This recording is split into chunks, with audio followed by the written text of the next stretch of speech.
नमस्कार, आप सभी का बहुत बहुत स्वागत है। मेरा नाम रूबिका लियाकत है। द रूबिका लियाकत शो में इस वक्त आप क्या कुछ देखने वाले हैं अगले 1 घंटे तक आपको बता देती हूँ। सबसे पहले बात होगी आज उन भारतीयों की जिन्होंने भारत का सीना फख्र से चौड़ा कर दिया है। जो धाकड़ टीमें विश्व विजेता भले ही ना बन पाई, लेकिन 140 करोड़ की आबादी के दिल पर राज करती है। इन धाकड़ों का जो नाम आज रोशन हो रहा है, उनके जज्बे के साथ आज उसकी बात। और उसके बाद हम राजस्थान ले चलेंगे, जहां पर अब शोर लगातार बढ़ता चला जा रहा है और ये शोर है राजनीति का। हर कोई चाहता है, चाहे वो कांग्रेस हो या बीजेपी, अपने दावों और अपने वादों को पुख्ता तौर पर जनता के दिल में उतार देना चाहती है। तो कौन किस पर भारी पड़ा है, ये आप जानेंगे। और फिर आखिर में हम बात करेंगे उस दो मुँहे पाकिस्तान की, जो बार बार आंसू घड़ियाली बहाता है फिलिस्तीनियों के नाम पर, लेकिन इजराइल को चोरी चुपके गोले बेचता है। सारी खबर डिटेल में द रूबिका लियाकत शो में। तो चलिए करते हैं शुरुआत उन चैंपियंस की जो देश की धड़कन है, जिन्होंने भारत के हर नागरिक को, हम सबको मौका दिया अपना सीना फख्र से चौड़ा करने का। 46 दिन तक दुनिया की धाकड़ टीम में जिस एक कप के लिए जूझती रही, उस टूर्नामेंट में 45 दिन भारत के धाकड़ों ने अपना नाम रोशन किया। मैदान के चारों तरफ अगर कोई आवाज गूंजती रही तो सिर्फ इंडिया इंडिया की आवाज थी। आप याद कीजिए ना, हर चौके, हर छक्के के साथ 120 डेसिबल वाला शोर कहीं अगर सुनाई दे रहा था तो वो सिर्फ वहीं था जहां भारत के दिग्गज 11 मैदान में खड़े थे। हर विकेट के साथ कहीं अगर 130 डेसिबल की आवाज आ रही थी तो वो वहां से जहां मोहम्मद शमी और जसप्रीत बुमराह विरोधियों के विकेट उखाड़ रहे थे। हर एक सिंगल के साथ 140 करोड़ की धड़कनें बढ़ती और घटती जा रही थी।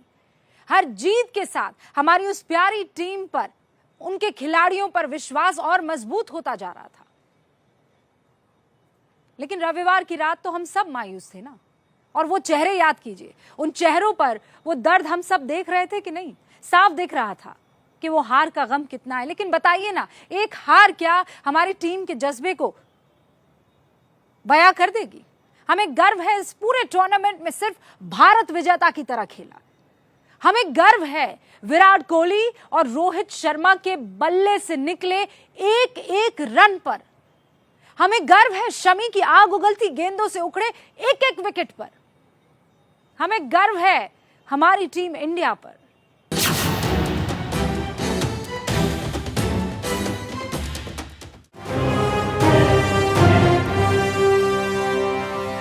वो थके नहीं, वो रुके नहीं, वो निरंतर बढ़ते रहे, विरोधियों से लड़ते रहे, बस एक जुनून दिल में लिए, एक तस्वीर की कल्पना किए, वो पूरी दुनिया से टकराते रहे। वो चुन चुनकर हर टीम को धूल चटाते रहे। ऐसी कोई टीम नहीं जिसे मेन इन ब्लू ने हराया ना हो, ऐसा कोई विरोधी नहीं जिसके दिल में अपना खौफ ना बैठाया हो। वो तस्वीर जिसकी गवाह पूरी दुनिया बनी, ये वो तस्वीर है 1 लाख दर्शकों से घिरे मैदान के बीचों बीच नीली जर्सी पहने एक दबंग खड़ा था। दुनिया का सबसे धाकड़ बल्लेबाज खड़ा था। हाथ में इनाम है, लेकिन चेहरे पर हार की थकन है। इस सितारे ने ऐसा खेल खेला कि विरोधी भी तालियां बजाने पर मजबूर हो गए। क्रिकेट वर्ल्ड कप में ऐसा विराट रूप दिखाया कि विरोधी भी कोहली के कायल हो गए। ये सितारा हर मुश्किल घड़ी से भारत को उबारता रहा, हर चुनौती का डटकर सामना करता रहा। ऐसा कोई गेंदबाज नहीं जिसे कोहली के बल्ले ने चौके का स्वाद न चखाया। लेकिन ये सूरमा रविवार की रात गमजदा चेहरे के साथ मैन ऑफ द सीरीज का इनाम लेने थके हुए कदमों से आगे बढ़ा। इसे पता था कि मंजिल एक कदम ही तो दूर थी। एक छोटी सी चूक ना हुई होती तो दुनिया कदमों में होती, हाथ में वर्ल्ड कप होता और चेहरा खुशियों से दमक रहा होता। विराट कोहली ने 2023 क्रिकेट वर्ल्ड कप के 11 मुकाबलों में बल्लेबाजी की। 95.62 के औसत से 765 रन अपने नाम किए। बांग्लादेश, साउथ अफ्रीका और न्यूजीलैंड के खिलाफ शतक लगाए। 50 वनडे शतक लगाने वाले दुनिया का पहला बल्लेबाज बनने का कीर्तिमान रचा और फाइनल में भी अर्धशतक जड़ा। विराट कोहली को वर्ल्ड कप 2023 में प्लेयर ऑफ द टूर्नामेंट चुना गया। इस क्रिकेट वर्ल्ड कप में भारत के धाकड़ गेंदबाज मुरादाबाद मेल ने भी तूफानी रफ्तार से कहर ढाया। उसके हाथ में गेंद देखकर ही विरोधी बल्लेबाजों के पसीने छूट जाते। वो जब रनअप में तेज कदमों से दौड़ते तो बड़े बड़े बल्लेबाजों के पांव उखड़ जाते। मोहम्मद शमी ने 7 मैचेस में 24 विकेट लिए। ये पहला वर्ल्ड कप है जब किसी गेंदबाज ने 3 मुकाबलों में 5 या उससे ज्यादा विकेट लिए। इस रिकॉर्ड के साथ ही मोहम्मद शमी ने 2023 क्रिकेट वर्ल्ड कप में सबसे ज्यादा विकेट चटकाए। सेमीफाइनल में 7 विकेट लेकर मोहम्मद शमी ने एक वनडे में भारत की तरफ से सबसे ज्यादा विकेट चटकाने का भी रिकॉर्ड अपने नाम किया। रविवार की रात अहमदाबाद के मैदान पर 1,32,000 फैंस टीम इंडिया पर प्यार लुटा रहे थे। हार का गम चेहरों पर था, लेकिन अपने सुपरस्टार को चेयर करते जा रहे थे। ये बता रहे थे कि आगे मुकाम अभी और आएंगे। एक मंजिल से चूक गए तो हम अपनी नई मंजिल बनाएंगे। हर लिमिट को पुश करके नई लिमिट बनाएंगे। हर बैरियर को पार कर नए बैरियर्स लगाएंगे। टीम इंडिया ने 2023 क्रिकेट विश्व कप में 11 मुकाबले खेले। इन 11 मुकाबलों में कुल 3,160 रन बनाए। 8 बार विपक्षी टीमों को ऑल आउट किया और टूर्नामेंट में कुल 100 विकेट चटकाए। 0 से टूर्नामेंट शुरू करने वाले भारत के कप्तान रोहित शर्मा का बल्ला इसके बाद अगले 10 मुकाबलों तक गरजा। ऐसी कोई टीम नहीं जिसके खिलाफ रोहित शर्मा के बल्ले ने आग ना उगली हो। वो जब तक क्रीज पर रहे, भारत की जीत की राह मजबूत होती रही। फाइनल में भी रोहित शर्मा का कैच आउट होना ही मुकाबले का पहला टर्निंग पॉइंट साबित हुआ। कप्तान का कैच जैसे ही लपका गया, हिंदुस्तान के 140 करोड़ लोगों की सांसें थम गई। हालांकि मुकाबला जारी रहा और भारतीय टीम एक विजेता की तरह जूझती रही। अब टीम इंडिया के हर खिलाड़ी का इस वर्ल्ड कप में परफॉर्मेंस भी देख लीजिए। इस टीम के हर खिलाड़ी ने आंकड़ों को अपने पक्ष में मोड़ दिया, विरोधियों की हर कोशिश को ध्वस्त किया। नंबर 1 की पोजीशन बल्लेबाजी करते हुए रोहित शर्मा ने 11 मुकाबलों में बतौर कप्तान 597 रन बनाए, जो कि किसी भी कप्तान की तरफ से वर्ल्ड कप में एक रिकॉर्ड है। नंबर 2 पर शुभमन गिल ने वर्ल्ड कप में 9 मुकाबलों में 354 रन बनाए। नंबर 3 पर विराट कोहली ने किसी भी वर्ल्ड कप में सबसे ज्यादा 765 रन बनाए। नंबर 4 पर श्रेयस अय्यर ने 530 रन बनाए। नंबर 5 पर केएल राहुल ने 452 रन बनाए। नंबर 6 पर सूर्य कुमार यादव ने 106 रन बनाए। ईशान किशन ने 2 मुकाबले खेले और 47 रन बनाए। रविंद्र जडेजा ने 120 रन बनाए और 16 विकेट चटकाए। कुलदीप यादव ने टूर्नामेंट में 15 विकेट लिए। जसप्रीत बुमराह ने 20 विकेट अपने नाम किए। मोहम्मद शमी ने 24 खिलाड़ियों को पवेलियन भेजा, जबकि मोहम्मद सिराज ने 14 विकेट लिए। वर्ल्ड कप फाइनल में भारत की हार जरूर हुई, फैंस मायूस भी हुए, लेकिन टीम इंडिया में भरोसा कायम है। अभी कई और वर्ल्ड कप बाकी हैं और हर वर्ल्ड कप में टीम इंडिया को इसी तरह चेयर भी किया जाता रहेगा।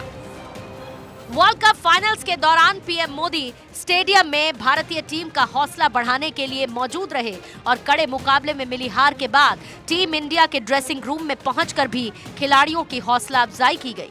खिलाड़ियों को बताया कि हार सिर्फ कोशिश करने वालों को ही नसीब होती है। रविंद्र जडेजा ने ट्विटर पर लिखा, टूर्नामेंट हमारे लिए अच्छा रहा, लेकिन हम थोड़े अंतर से चूक गए। हम सभी के दिल टूट गए, लेकिन भारतीयों का सपोर्ट हमारे लिए बरकरार है। खुद पीएम मोदी ने ड्रेसिंग रूम में पहुंचकर टीम इंडिया को मोटिवेट किया।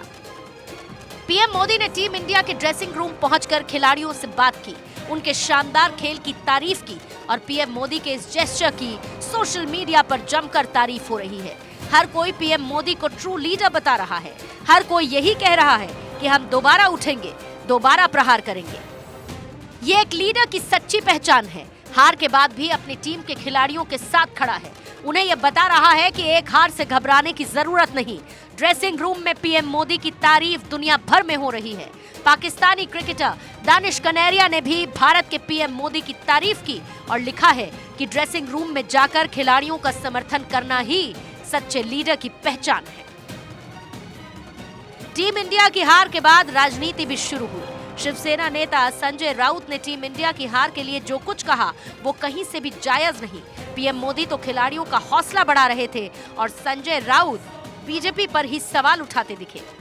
लोग कहते हैं कि अगर वानखेड़े स्टेडियम में होता तो हम जीत जाते, लेकिन सरदार वल्लभ भाई पटेल का नाम बदलकर नरेंद्र मोदी स्टेडियम बना दिया। इसलिए बना दिया कि वहाँ वर्ल्ड कप करना है और वर्ल्ड कप जीतना है, और अगर वर्ल्ड कप जीता तो सिर्फ नरेंद्र मोदी स्टेडियम पर जीता है और मोदी जी वहाँ थी इसलिए जीता है। यह भारतीय जनता पार्टी का एक बहुत बड़ा पर्दे के पीछे गेम प्लान चल रहा था। इधर कांग्रेस के संजय निरुपम उनसे एक कदम आगे निकल गए। ऐसा ट्वीट किया जो देश के 140 करोड़ क्रिकेट प्रेमियों को चुभेगा। ट्वीट में लिखा, ऑस्ट्रेलिया नहीं, सट्टेबाज जीत रहे हैं और पूरे भारत को शर्मसार कर रहे हैं। भले ही राजनीति हो रही हो, लेकिन टीम इंडिया के फैंस को इन नेताओं से और नेताओं के बयानों से कोई फर्क नहीं पड़ता। उनके दिल में बस एक ही बात है, इस हार का हिसाब चुकता किया जाएगा। चुन चुनकर ऑस्ट्रेलियाई खिलाड़ी से मैदान पर बदला लिया जाएगा। एक हार ही तो मिली है, ये हार सबक देगी, कमियों को सुधारने का वक्त देगी, ताकि अगली लड़ाई के लिए टीम तैयार हो सके। वो कहते हैं ना, गिरते हैं शहसवार ही मैदाने जंग में, वो तिफल क्या गिरे जो घुटनों के बल चले। आगे बढ़ते हैं, राजस्थान की बात करते हैं। वहां पर राज बदलेगा कि रिवाज, एक बार फिर कांग्रेस और बीजेपी एक दूसरे को यहां पर मैदान में हराने और शिकस्त देने पर अड़ी हुई है। चुनाव उलझे हुए हैं, कोई भी अनुमान नहीं लगा रहा है इस वक्त, और लगाना उसके लिए बड़ा मुश्किल हो रहा है। एक तरफ राजस्थान में स्थानीय मुद्दों को हवा दी जा रही है, और दूसरी तरफ आप देखिए राष्ट्रीय मुद्दों पर माहौल बनने से कोई रोक नहीं पा रहा है। यहां पर बीजेपी की तरफ से प्रधानमंत्री नरेंद्र मोदी के चेहरे पर सत्ता में आने के लिए हर मुमकिन कोशिश की जा रही है। कांग्रेस पूरी ताकत से खेल रही है, मिशन रिपीट में लगी हुई है। कांग्रेस की पूरी चुनावी स्ट्रैटेजी, रणनीति जो है वो सीएम अशोक गहलोत के इर्द गिर्द और उनके लुभावनी योजनाओं के आसपास दिखाई दे रही है, और वो बुनी जा रही है। आज क्या हुआ? आज राजस्थान में प्रधानमंत्री नरेंद्र मोदी, यूपी के सीएम योगी आदित्यनाथ और उनके साथ साथ कई केंद्रीय मंत्री मोर्चा संभालते हुए नजर आए। कांग्रेस की तरफ से देखिए, प्रियंका गांधी मैदान में उतरी, मल्लिकार्जुन खड़गे चुनाव प्रचार में व्यस्त रहे। प्रधानमंत्री नरेंद्र मोदी ने राजस्थान में महंगे पेट्रोल और डीजल का मुद्दा उठाया आज, और राज्य सरकार पर भ्रष्टाचार का रिकॉर्ड तोड़ने का आरोप भी लगा दिया। प्रधानमंत्री नरेंद्र मोदी ये कह रहे हैं कि विपक्षी दलों का इंडिया गठबंधन सनातन को समाप्त करने की साजिश कर रहा है। उधर प्रियंका गांधी क्या दावा कर रही हैं कि इस चुनाव में कांग्रेस पूरी तरह से एकजुट है, बीजेपी पूरी तरह से बिखरी हुई है, ये प्रियंका गांधी दावा कर रही हैं। तो किसके दावे, किसके वादे इस वक्त मजबूत नजर आ रहे हैं, रिपोर्ट देख लीजिए।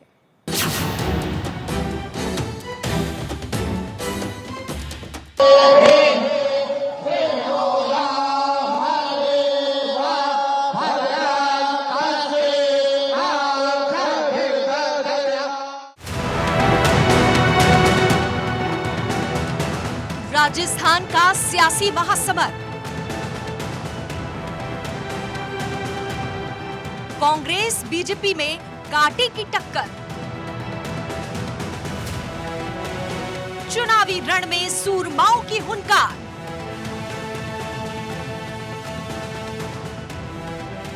रिवाज बदलेगा या फिर से गहलोत सरकार। राजस्थान में जैसे जैसे मतदान की तारीख नजदीक आ रही है, वैसे वैसे चुनावी घमासान तीखा होता जा रहा है। बीजेपी की तरफ से आज पीएम मोदी ने रैलियां और रोड शो कर कांग्रेस पर ताबड़तोड़ प्रहार किए। कांग्रेस सरकार तुष्टीकरण के अलावा कुछ नहीं सोचती। तुष्टीकरण की राजनीति का असर क्या होता है, इसको राजस्थान ने बीते 5 वर्षों में झेला। प्रधानमंत्री नरेंद्र मोदी ने विपक्षी दलों के इंडिया गठबंधन पर भी निशाना साधा। उन्होंने कहा कि कांग्रेस और उसके साथी सनातन को समाप्त करने का ऐलान कर रहे हैं। कांग्रेस और उसके साथी सनातन को खत्म करने का ऐलान कर रहे हैं, और सनातन को खत्म करने का मतलब है राजस्थान की संस्कृति को खत्म करना। पीएम मोदी ने आज राजस्थान में पाली और पीली बंगा में रैलियां की, तो शाम को बीकानेर में रोड शो किया। बीकानेर में पीएम मोदी के रोड शो में जमकर भीड़ उमड़ी और वोटरों पर मोदी फैक्टर का जादू साफ नजर आया। पीएम मोदी कांग्रेस सरकार को चौतरफा घेर रहे हैं। उन्होंने राजस्थान में पेट्रोल डीजल की महंगाई का मुद्दा उठाते हुए भ्रष्टाचार का आरोप लगाया। दरअसल राजस्थान में पड़ोसी राज्यों से महंगा पेट्रोल डीजल मिल रहा है। मेरे परिवारजनों, राजस्थान सरकार की लूट का एक और उदाहरण पेट्रोल की कीमत है। आप देखिए, राजस्थान के अड़ोस पड़ोस के राज्य, राजस्थान का पड़ोसी यूपी है, राजस्थान का पड़ोसी हरियाणा है, राजस्थान का पड़ोसी गुजरात है, वहां भाजपा की सरकारें हैं।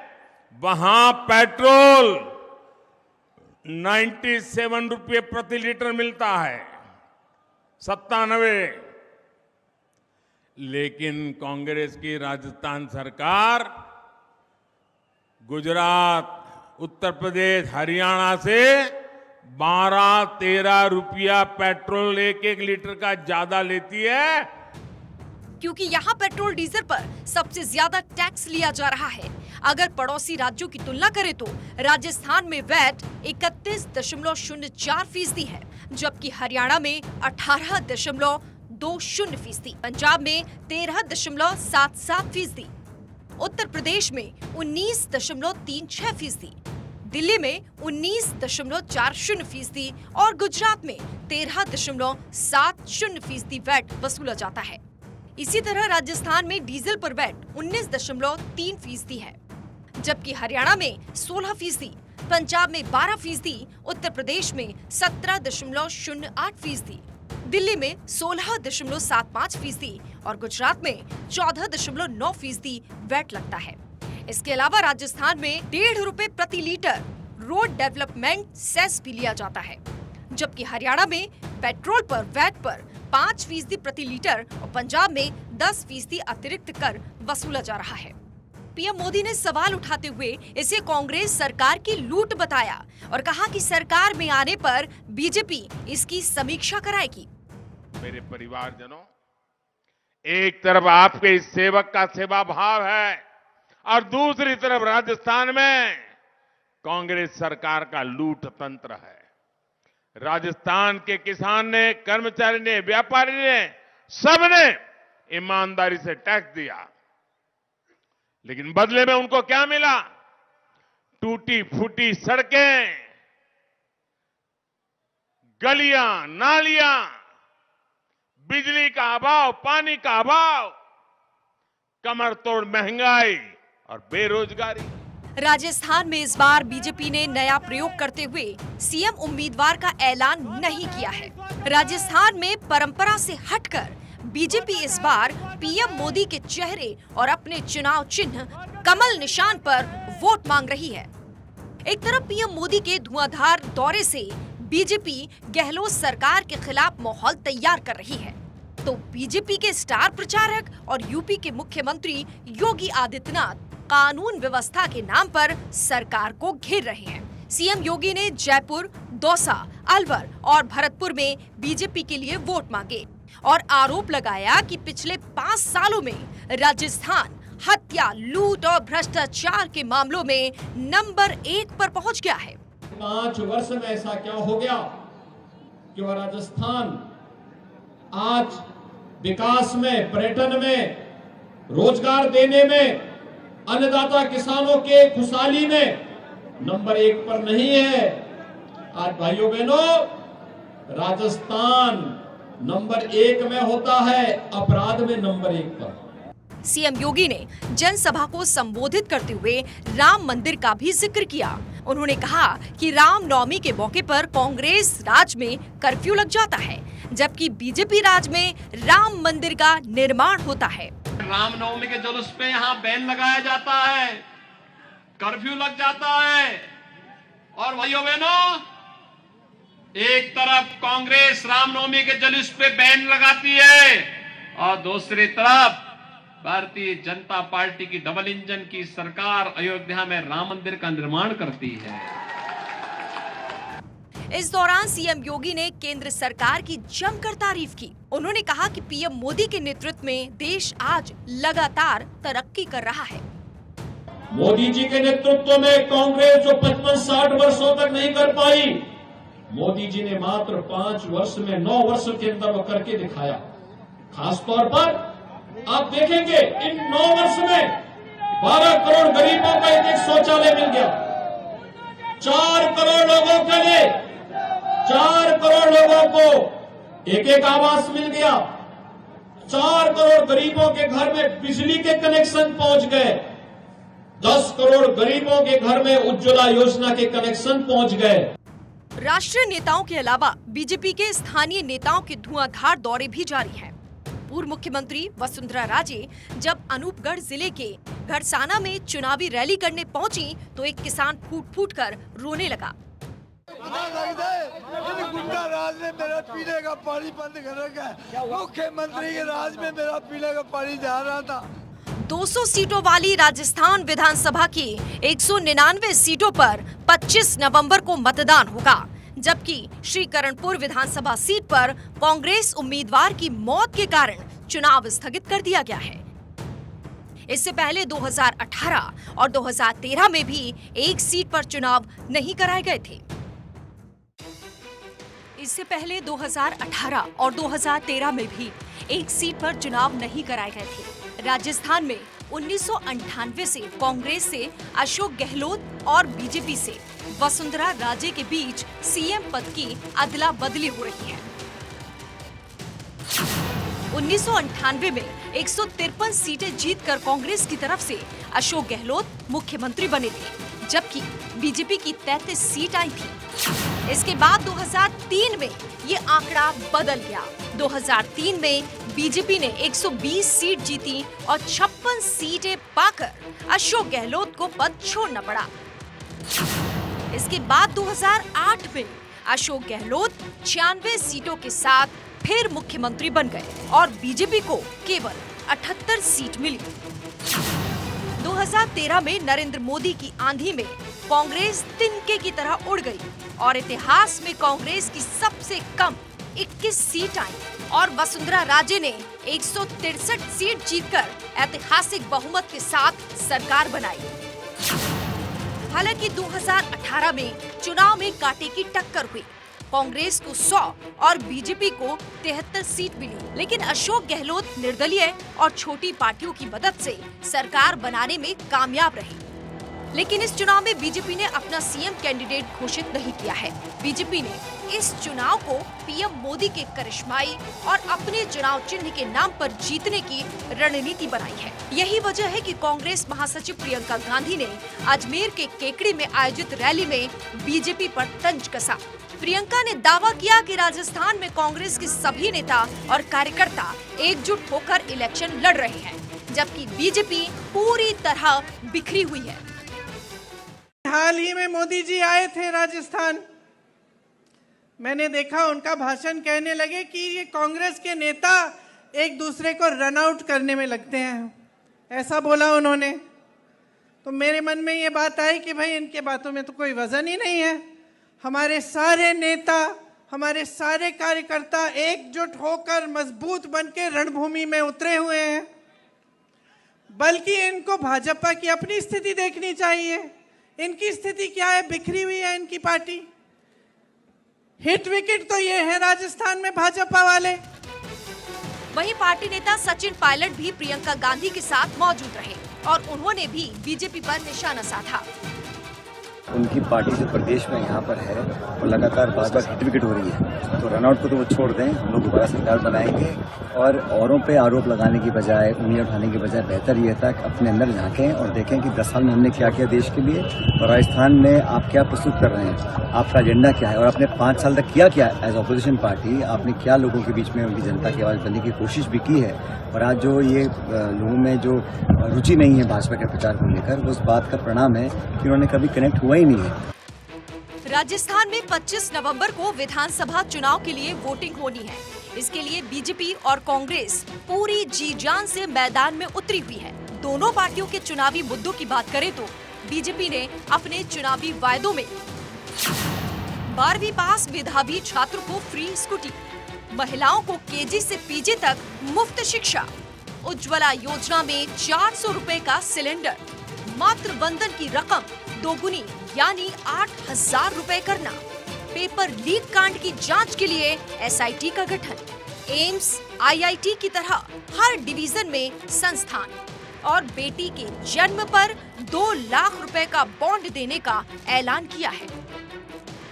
जबकि कांग्रेस ने अभी अपना आधिकारिक घोषणा पत्र जारी नहीं किया है, लेकिन 7 वचन की घोषणा की है, जिनमें कॉलेज छात्रों को लैपटॉप, टैबलेट, हर छात्र को इंग्लिश मीडियम की शिक्षा, गरीबों को 500 रुपए में रसोई गैस सिलेंडर, महिला मुखिया को 10,000 रुपए सालाना, ओल्ड पेंशन स्कीम के लिए कानून लाना, आपदा पीड़ितों को 15 लाख तक का मुफ्त बीमा और 2 रुपए किलो गोबर की खरीद का वादा किया गया है।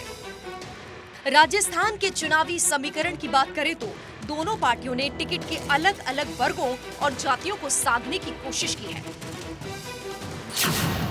कांग्रेस पार्टी ने राजपूत समाज के 17 प्रत्याशी, बीजेपी ने 25 प्रत्याशियों को मौका दिया है। कांग्रेस ने जाट समाज को सर्वाधिक 36 तो बीजेपी ने 33 टिकट दिए हैं। इसी तरह ब्राह्मण समाज में कांग्रेस ने 16, बीजेपी ने 20, वैश्य समुदाय से कांग्रेस और बीजेपी ने भी 11-11 प्रत्याशियों को टिकट दिया है। गुर्जर समाज से कांग्रेस ने 11, बीजेपी ने 10, माली समाज से कांग्रेस ने 4, बीजेपी ने 3, इसी तरह एससी वर्ग के लिए कांग्रेस ने 34, बीजेपी ने भी 34, आदिवासियों को कांग्रेस ने 33 और बीजेपी ने 30 टिकट दिए हैं। कुल मिलाकर कांग्रेस ने 28 महिलाओं को अपना प्रत्याशी बनाया है, जबकि भाजपा ने 21 महिलाओं को ही टिकट दिया है। इन चुनावों में कांग्रेस और बीजेपी ने अपने अपने पक्ष में मुद्दों को उठाकर वोटरों को लामबंद करने की कोशिश की है। चुनावी शोर में अब तक उठे राज्य के मुख्य चुनावी मुद्दों में पुरानी पेंशन बहाली, ओपीएस, कानून और व्यवस्था, पूर्वी राजस्थान नहर परियोजना ERCP, सांप्रदायिक तनाव, पेपर लीक, कृषि ऋण माफी और शिक्षकों के तबादलों की मांग शामिल है। इस चुनाव में दोनों दलों में कांटे की टक्कर के चलते पार्टी अनुशासन की धज्जियां उड़ गई हैं। इस चुनाव में बड़ी संख्या में दोनों पार्टियों के बागी मैदान में उतरे हैं। इनमें से करीब 35 सीटों पर बागी चुनाव प्रभावित करने की स्थिति में है। राजस्थान में कुल 5,80,545 मतदाता हैं। इनमें से 2,73,58,627 पुरुष एवं 2,51,79,422 महिला मतदाता शामिल हैं। राजस्थान के रण में कौन पार्टी जीतेगी? इस बार भी हमेशा की तरह राजस्थान में सरकार बदलेगी या ये सत्ता बदलने का रिवाज बदल जाएगा? इसका पता तो 3 दिसंबर की मतगणना के बाद ही चलेगा। लेकिन सच्चाई ये है कि राजस्थान का मुकाबला वाकई बेहद कड़ा है। अब हम पाकिस्तान की बात करेंगे। दोमुही जो बातें हैं ना, ये डबल स्टैंडर्ड वाली, ये पाकिस्तान कर सकता है। एक ही मुल्क है जो ये काम कर सकता है, बखूबी कर सकता है। एक तरफ तो ये कहता है कि इजराइल को हम मान्यता नहीं देते, उसे देश ही नहीं मानते। सुना होगा ना आपने।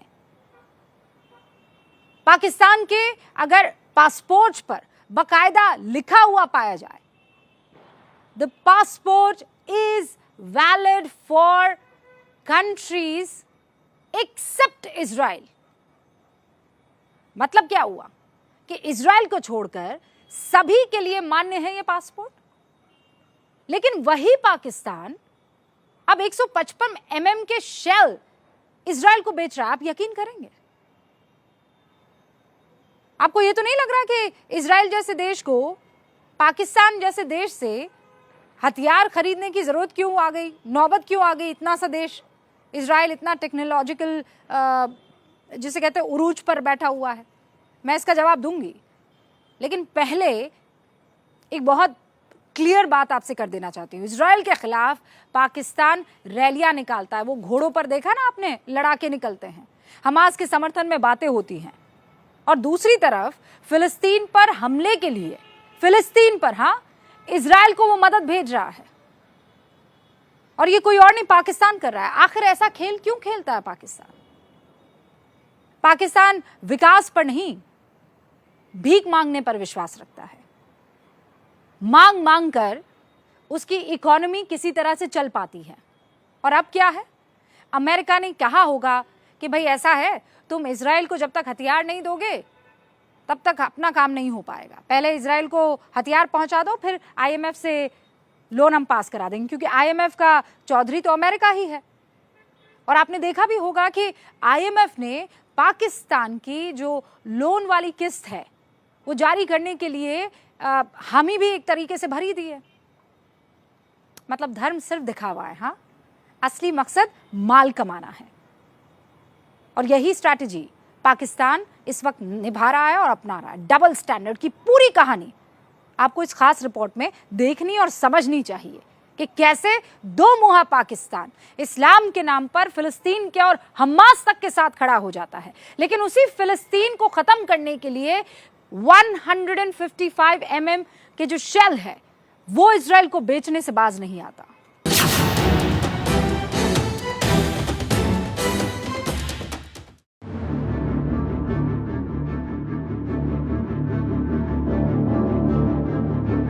In parts of North Gaza.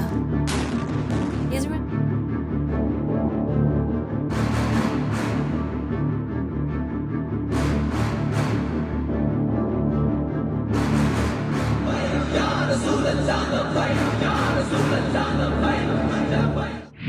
बदल गई नीति, धर्म नहीं पैसे से प्रीति। हम सब मिलकर फलस्तीन की मदद करें, उनको जुल्म से बचाएं, फलस्तीन का बाइज्जत हल निकालो, उनका हक उनको वापस दिया जाए। मुस्लिम प्रेम दिखावा, फलस्तीन से छलावा। देखते हैं कि फलस्तीन में बेगुनाह मुसलमानों का खून बह रहा है। दुनिया के सामने इजराइल को गाली, चुपके चुपके सीक्रेट डील कर डाली।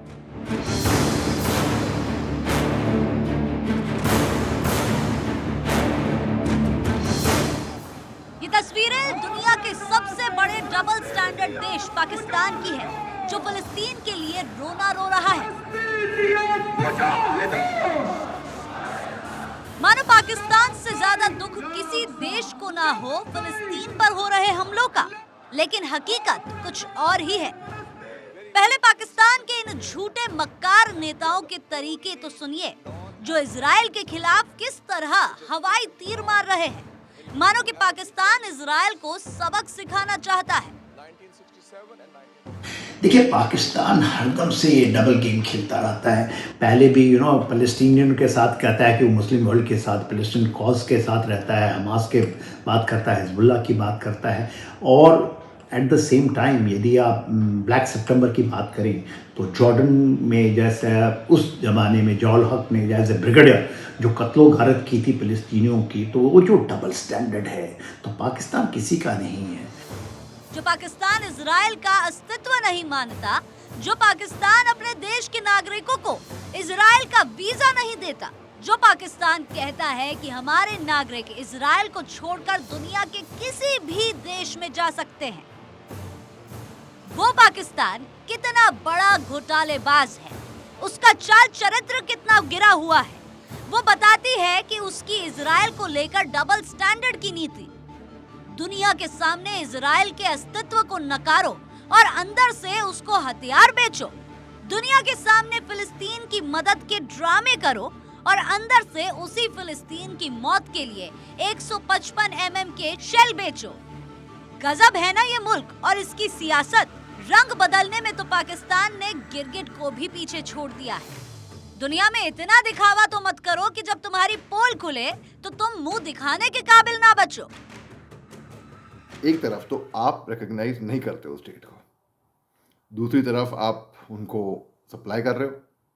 भाई एथिक्स मॉरल्स भी कुछ चीज़ होती है, एथिक मॉरल्स भी कुछ चीज़ होती है।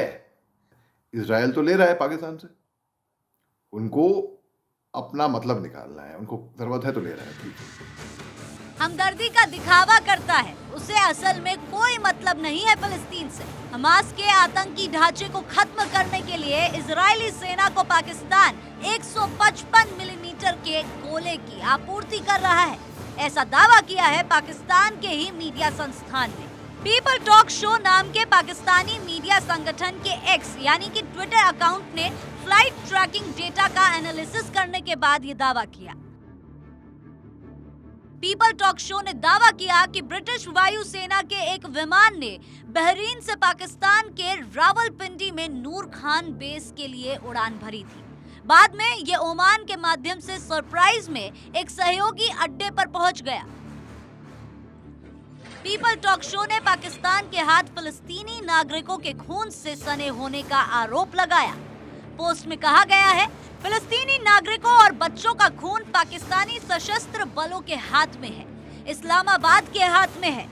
अब सवाल ये उठता है कि जिस इजराइल को पाकिस्तान सुबह शाम गालियां देता है, आखिर उसे हथियार बेचने की ऐसी मजबूरी क्या पड़ गई? आर्टिलरी एक बहुत इम्पॉर्टेंट फैक्टर है और इजराइल में बहुत एक जो सेल्फ प्रोपेल्ड आर्टिलरी है उसमें भी 155 मिलीमीटर गन का यूज़ होता है। दूसरा ज़मीन पे भी जो आर्टिलरी मीडियम आर्टिलरी है उसकी फायर, और इसकी फायर बहुत कारगर, अफेक्टिव और बहुत डिवास्टेटिंग होती है। देखिए इसमें आप देखिए मोटर्स हैं, इसमें लाइट आर्टिलरी है, पीसेस हैं, मीडियम रेंजेस हैं, और मीडियम रेंज तो हेवी रेंज तो आप कोई भी आर्टिलरी यूज़ नहीं होती है, और ये तकरीबन 30 से 40 किलोमीटर इसकी रेंज होती है, मीडियम रेंज है।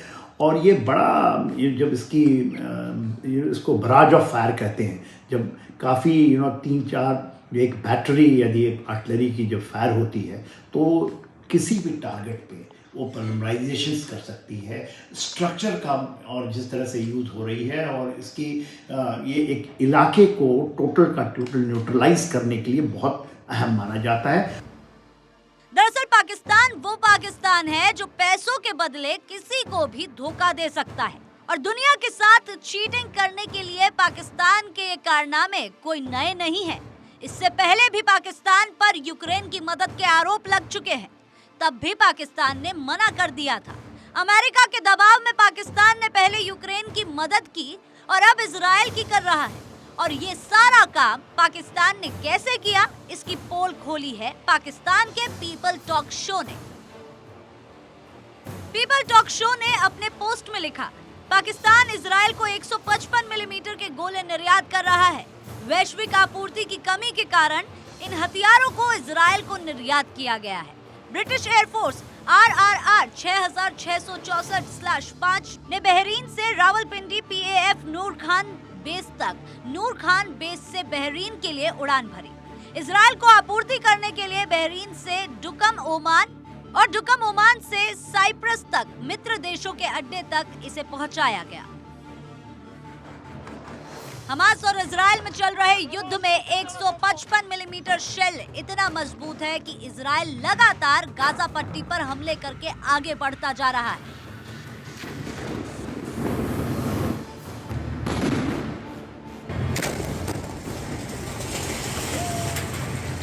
पाकिस्तान इजराइल को 155 मिलीमीटर आर्टिलरी शेल्स मुहैया करवा रहा है, और वो जो कि पाकिस्तान ऑर्डिनेंस फैक्ट्री में बड़े मात्रा में तैयार होती हैं, उसको इजराइल के पास इसकी बहुत बड़ी कमी है, क्योंकि जो रेट ऑफ फायर है आर्टिलरी के राउंड का वो बहुत ज़्यादा है। अब सवाल ये उठता है कि आखिर पाकिस्तान से ही जरूरत क्यों पड़ी? क्या अमेरिका और इजराइल के पास इतने हथियार नहीं है?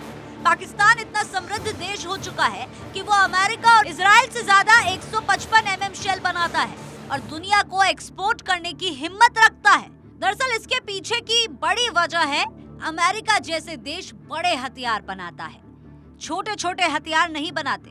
और दूसरी बात, छोटे छोटे हथियार पाकिस्तान जैसे छोटे देशों से खरीदने पर ज्यादा सस्ती कीमत पड़ती है।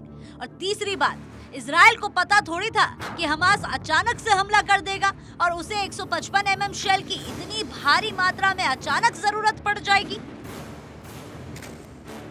पाकिस्तान इजराइल को साजो सामान भेज रहा है, वेपन्स भेज रहा है, और जो डिटेल्स पूरी नहीं है, लेकिन ये ज़रूर पुख्ता खबरें हैं कि 150 mm के शेल्स जरूर भेजे गए हैं।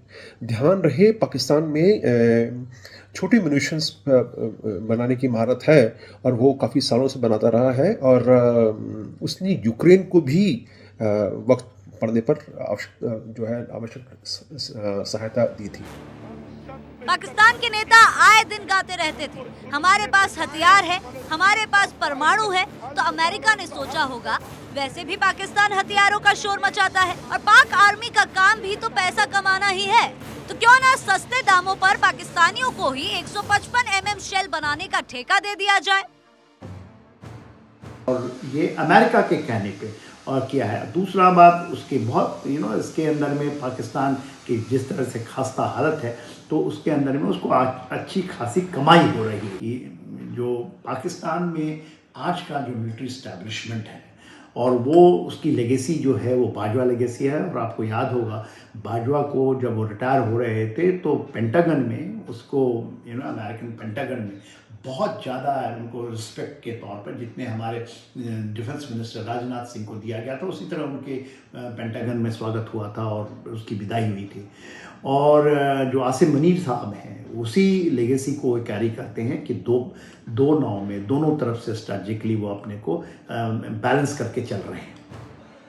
दरअसल पाकिस्तान अपने सबसे बुरे दौर से गुजर रहा है, जहां पर पाकिस्तान को पाई की जरूरत है। ऊपर से IMF और वर्ल्ड बैंक लोन देने के बजाय नई शर्तें रख रहे थे। और IMF से लोन देने में किसकी कृपा चाहिए? अमेरिका की। और अमेरिका बिना मतलब के पाकिस्तान को पैसे क्यों देगा या IMF से क्यों दिलवाएगा? और इसीलिए तो इजराइल और पाकिस्तान की 155 mm शेल की न्यूज के साथ साथ लोन की किश्त जारी करने की हामी की न्यूज भी आ गई। मतलब पाकिस्तान ने हथियारों के जहाज यहाँ से रवाना किए और वहाँ से IMF ने किश्त जारी करने की घोषणा की। अब पाकिस्तान दुनिया में इस्लाम की बात किस मुंह से करेगा? ये पाकिस्तान पहले से जानता था, इसीलिए उसने 155 mm गोले भेजने से मना कर दिया है। और यूक्रेन को हथियारों की मदद देने से अमेरिका के सीक्रेट डॉक्यूमेंट लीक होने के बाद भी पाकिस्तान की पोल खुल गई थी, तब भी पाकिस्तान ने मना कर दिया था। इसीलिए पाकिस्तान को मना करना मजबूरी है। पाकिस्तान वो देश है जहां जनता को मूर्ख बनाया जाता है इस्लाम के नाम पर। इसीलिए तो फिलिस्तीन के हक में और इजराइल के खिलाफ रैलियों में 10-10 हजार लोगों की भीड़ उमड़ जाती है और नेता वहां पर बड़े भाषण देते हैं। पाकिस्तान की महिला सांसद ने तो हमास का समर्थन करते हुए इजराइल को एटम बॉम्ब की धमकी दे दी थी। शायद वो इजराइल को इशारा दे रही थी कि तेरा ध्यान किधर है, पाकिस्तान इधर है। जरूरत के हथियार पाकिस्तान देगा इस बार, मांगो तो सही। लेकिन जनता बेचारी सोच रही थी कि पाकिस्तान के नेता इजराइल को धमकी दे रहे हैं। दरअसल वो धमकी नहीं, डील थी।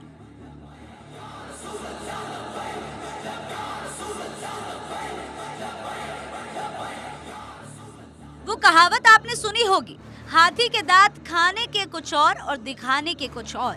पाकिस्तान सारी दुनिया में दिखावे के लिए तो कहता है कि हम फिलिस्तीन के साथ हैं। आपको पता है भारत ने इजराइल पर हमास के हमले की कड़ी आलोचना की थी, लेकिन फिलिस्तीन की मदद के लिए भी C-17 ग्लोब मास्टर में जरूरत का सामान भरकर भेजा था। लेकिन पाकिस्तान ने फिलिस्तीन को 1 रुपए की मदद नहीं की और मदद करना तो दूर, मदद भेजने वालों पर भी बैन लगाया हुआ है। एक रिपोर्ट में पाकिस्तान के इस कारनामे का खुलासा हुआ था।